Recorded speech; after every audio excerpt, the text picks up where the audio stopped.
Well, hello everyone. Thank you for joining us on this Facebook Live today. It's Casey Reese from Wonders of Wildlife National Museum and Aquarium, and today we're here to talk to you about our World Wildlife Conservation Mission through Mission Conservation.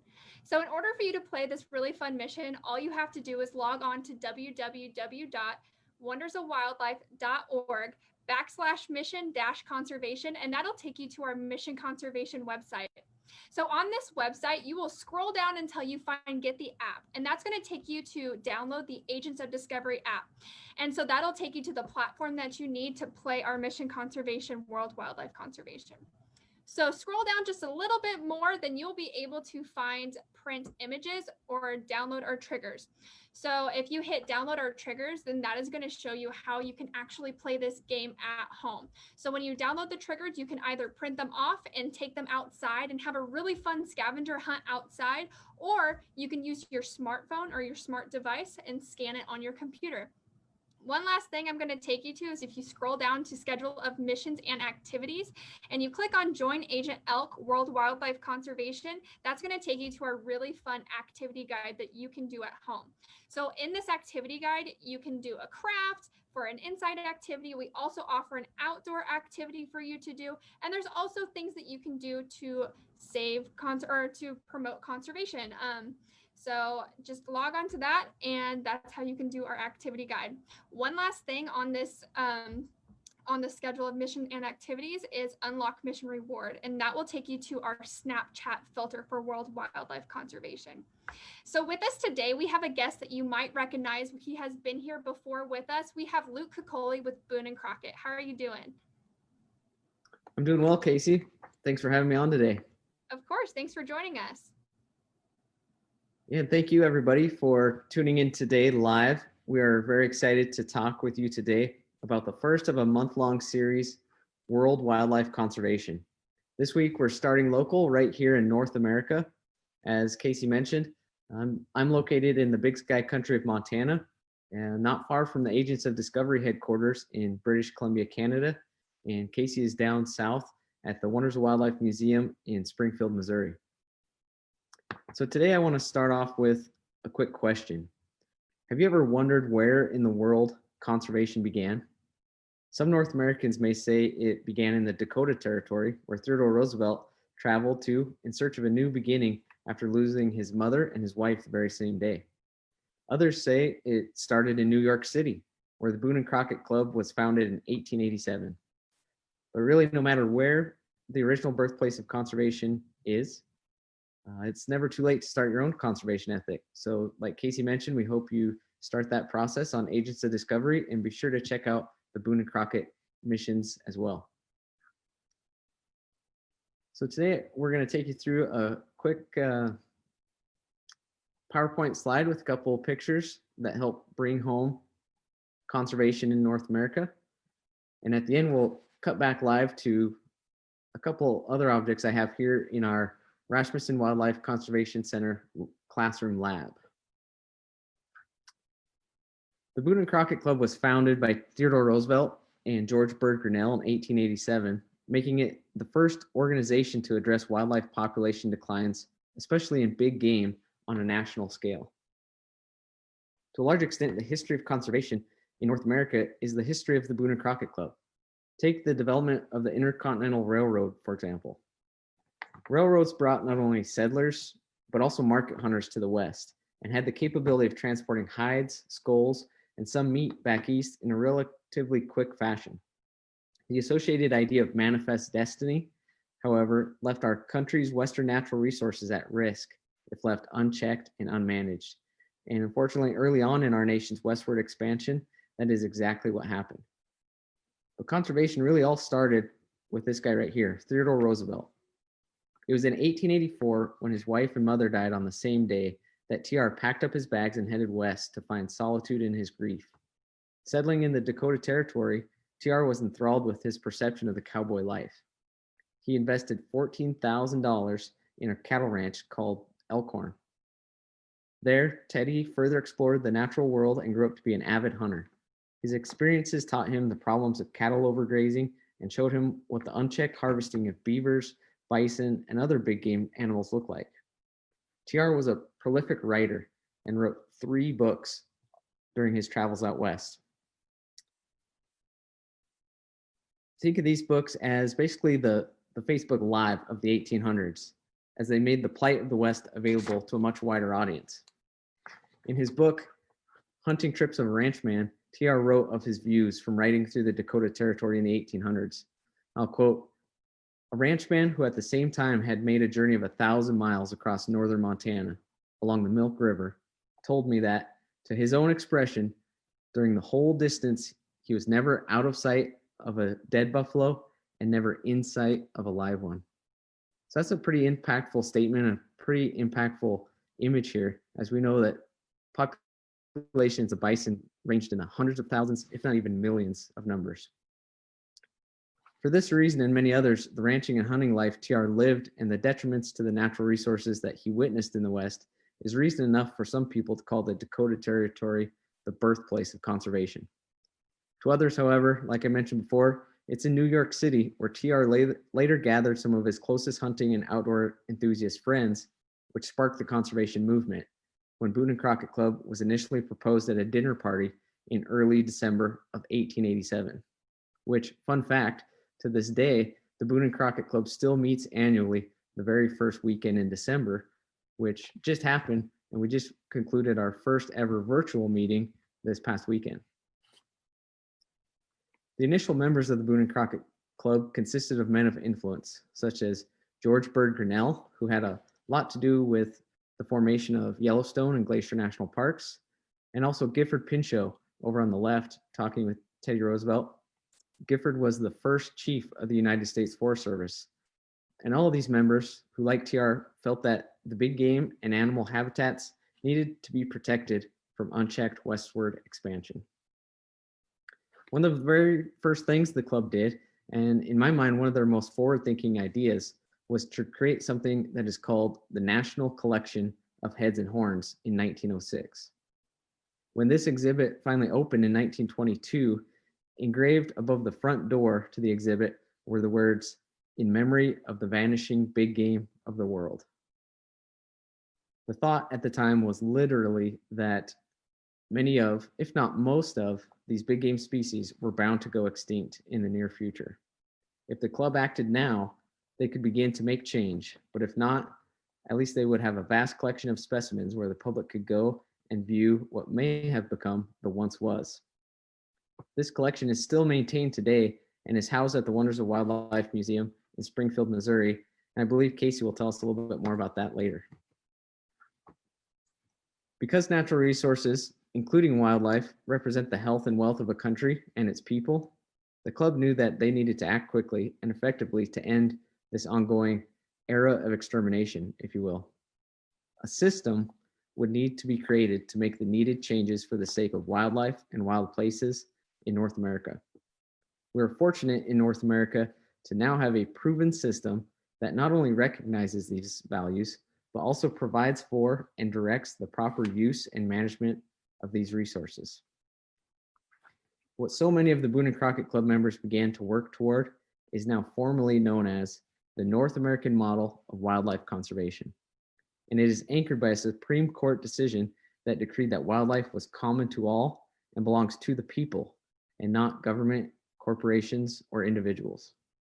It represents how we as the people view these natural resources and directs how this natural resource is to be used and managed under sustainable guidelines for the betterment of wildlife and people.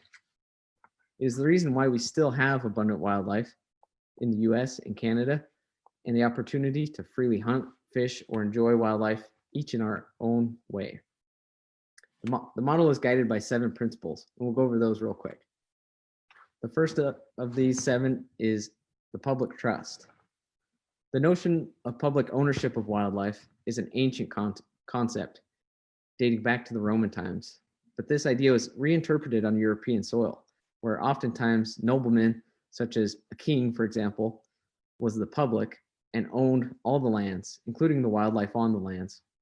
Under these circumstances, the common man often had no access to hunting or wildlife or any of these resources, such that killing a deer was considered theft and the consequences were severe.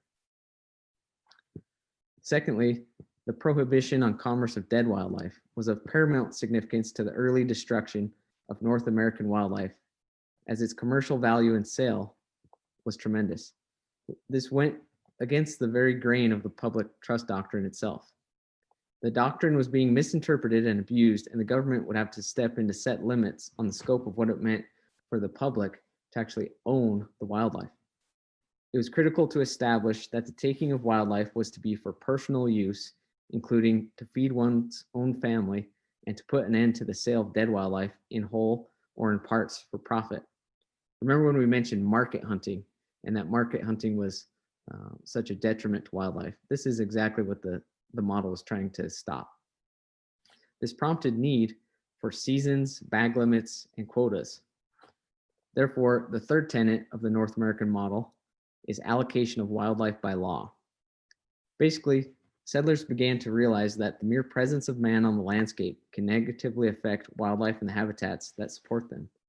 The rule of law, instead of the rule of chance, will be used to govern the appropriate use of these wildlife resources. The Boone Crockett Club proposed laws and rallied public support for these new rules of order. The club helped establish government agencies like the U.S. Fish and Wildlife and National Forest Services that were needed to oversee the proper execution and enforcement of these laws. The club's fair chase statement also became the cornerstone for game laws established by the states. Number 4 is opportunity for all. Public access to wildlife, regardless of social or economic status, including hunting, fishing, and trapping, is a right of citizenship in North America. It is also fundamental to conserve because people will value what they have access to. And what has no value becomes neglected, and that's not what we want for our wildlife.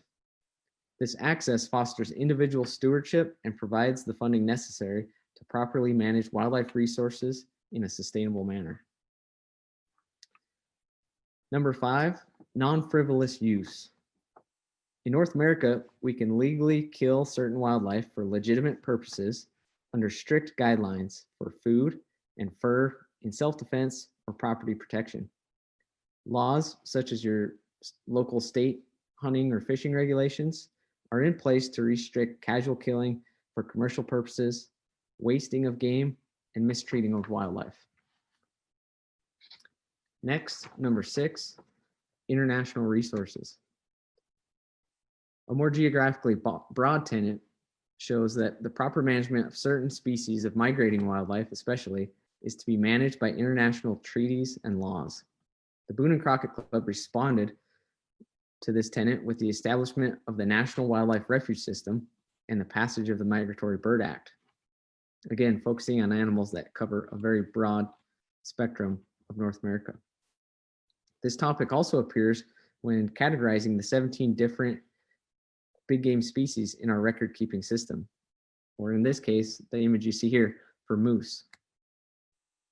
A mature moose from several different parts of the lower 48 states of the Shires variety, for example, although may grow to have large and beautiful antlers, are unable to compete with the monstrous moose from the Alaska Yukon region. So we separate these out into 2 different subcategories, essentially, of the same species. So it has been necessary to break up the total ranges of some of the species into various categories in order to provide proper recognition in our records keeping system. Imagine being a moose, though, and walking over this imaginary line that might serve as the US or Canadian border, and you really have no idea where you're at, nor do you probably care very much. So this means that different states and different countries must work together and share their management strategies and most recent scientific findings. Which brings us to our last tenet, number 7, managed by science. The intricate nature of ecosystems and biotic communities, of which all wildlife and man belong, will be managed under the knowledge of science rather than opinion or conjecture. One very interesting scientific tool that many wildlife researchers use here in Montana are radio collars. I'm going to swap screens here real quick again and show you what a radio collar looks like for, in this case, a grizzly bear. Here I have an actual transmitter which was used previously as a grizzly bear radio collar. It's made of smooth laminated plastic on the inside, so it doesn't rub or be uncomfortable on the bear, and then canvas on the outside. It's got a wire here that holds the transmitter, and then it would have a battery pack in this end. One issue with placing radio collars on animals, as you might be able to imagine, is that animals grow, right? They get bigger and bigger as time goes on, especially an immature animal is going to grow and possibly outgrow this collar. So we don't want this collar to restrict an animal's growth. In this case, for grizzly bears, you can see where these nuts and bolts and holes in the collar can adapt to a different size when initially placing the collar. But this frizzy end here shows wear and an eventual tear. So basically the canvas that this is made out of is designed to rot and break within about a year's time. So biologists can get a year's worth of data on the locations and the travel of this animal, and then not have to worry about it outgrowing the collar because the collar simply falls and breaks off. Another collar I have here is a much smaller collar, perhaps for a deer or a sheep. And again, same thing, thinking about collars, especially with deer during the rut phase, they tend to swell their necks get much bigger. So luckily technology has advanced now where we can actually put collars on buck deer and they actually expand during the rut phase, shrink when that neck size comes down, and that collar is able to stay on fairly comfortably all year round. A little bit more about radio collars. I mentioned this is the transmitter, so this is going to send a signal, kind of like a, well, if you've ever watched any submarine movies, that constant beep, beep, beep signal of a sonar. When a biologist is walking around with a receiver or like a old-fashioned TV antenna, they're trying to pick up that signal, and that signal is going to be a different frequency for each collar. Here you can see this frequency is labeled right inside the collar, and it's 165.645. That's just like dialing to your favorite AM or FM radio station, and then that transmitter picks up that signal, so you know you're tracking that animal. One biologist might have 4 or 5 or even 6 grizzly bears in a certain area that they're tracking on different radio frequencies. More recent scientific and technological advances have made radio collars to be satellite and GPS capable. So instead of having to physically be out on the landscape trying to track an animal, the GPS and satellite communication systems within the collar shoot that information out in outer space, hit a satellite, and bounce back down to a biologist's computer or laptop in their email inbox, where they could be anywhere in the world receiving that data. Obviously, in order to keep track of animals, many biologists need to assign a number or some sort of identifying feature to their collars and to their animals. So in this case, this collar came off of grizzly bear number 15, and it was naturally shed, as we talked about. The canvas broke and this collar fell off in June of 1995. So this is a fairly old collar. It dropped off in Phone Creek and was picked up by a biologist. Somebody probably just asked, well, how do they know when it falls off? And then how do they find it? Well, that's a great question. There's another signal that this transmitter sends out, and that is basically the death tone or the fallen off tone. And think of that as like the flat line of a heart rate monitor. If you've ever watched any of those hospital-based shows, basically a constant beeping sound comes over the receiver, and then a biologist is able to locate that and hike in and hopefully find the collar falling off the animal. Other than that, the last little kind of piece of technology to help base some of our science off of, this could be a ear tag transmitter if we're still talking about collaring animals, but this is actually just an identification marker. Biologists use these in Montana, especially on bears that they've collared before, but maybe a male bear, they're not too concerned about tracking. Female bears, they're a little bit more apt to put a collar on to see how many cubs they have per year. But maybe we just want to identify a bear as maybe a trouble bear. Maybe it was hanging around a local school or is getting into town in people's garbage bins, and we trapped that bear, we relocated it somewhere else, many, many miles away. But we want to identify it so we know this was the bear, in this case, 575. And if that bear shows up again, we're going to take maybe some more serious permanent management strategies. So this would be placed in a bear's ear. If we were to see this bear again, we would know, oh yeah, we saw that grizzly bear. It had a big shiny red ear tag. And then biologists can go back to their data and see what bear that was and when it was captured and what its story is. So there's no doubt that wildlife science and the other 6 principles of the North American model have come a long way since the 1800s and Teddy's initial trip out west from New York City. We're lucky that the founding fathers of conservation took wildlife conservation so seriously and worked so hard to help get wildlife populations to where they are today. Speaking of wildlife populations, Casey, it looks like you have a phenomenal population right there behind you. How is that national collection doing in Springfield? Thank you, Luke. Yeah, it's doing really well. The Heads and Horn exhibit is one of the most popular exhibits that we have here at Wonders of Wildlife National Museum and Aquarium. It is in our wildlife galleries. So you did a really great job introducing that. So the Heads and Horns exhibit was important due to the decline of bison, white-tailed deer, and other large game species. Like Luke had mentioned earlier, it was a part of the Bronx Zoo and then donated here to Wonders of Wildlife, and we are so happy to have it and take care of it. It also houses the largest stone sheep species that has ever been harvested, and some of you may know it as the Chadwick ram. So thank you so much. Actually, Luke, to hop back to you, I had a couple of questions about those tracking collars that you had. So the first one, okay, that collar was dropped before I was born. So I think that's kind of cool. Just a few months before I was born, but still before I was born. But how do you guys end up getting those collars and tags on the bears? Yeah, great question. So like I mentioned, usually some sort of trapping is involved. There's a town not too far south of me that has coined themselves the grizzly bear trap capital of the world. So a gentleman actually invented kind of a big steel or aluminum culvert, basically, like what they put under roads for water to run underneath, a big culvert trap. So a bear would walk in, it would typically be baited with maybe some sort of meat, like a roadkill animal.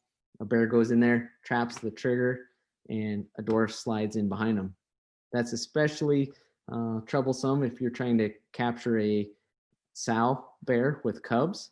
So they've made several components to the trap in which the mother bear goes in, the door slams, the cubs probably run away temporarily, but then there's another whole space for the cubs to come in because they're going to want to come and find mom. They come in the trap, another door closes, maybe even a second door behind that one to capture multiple cubs. And biologists also use foot snares. So it's just a big metal cable that the bear steps in, again, probably coming in for some sort of bait, especially when a bear maybe gets into livestock and starts killing livestock. They typically come back to their kill sites. So biologists have fairly good luck capturing bears there. And then they temporarily tranquilize the bear, make it go to sleep, and are able to slip on these collars, take blood and hair samples. They even weigh grizzly bears in the field sometimes to get all the data they can while they have a bear right there in front of them. Wow, that's really neat, Luke. Thank you so much. Of course. Yeah, World Wildlife Conservation, this mission was made to promote conservation, and I believe that Boone Crockett has captured this perfectly. So again, Luke, thank you so much for coming. We are very lucky to have you again. So join us next week on Tuesday at 1 p.m. Central Time. We have an extra special mission that we are going to drop for Christmas. We also will have a special guest with us. So be tuned, and we will see you next week. Thank you so much.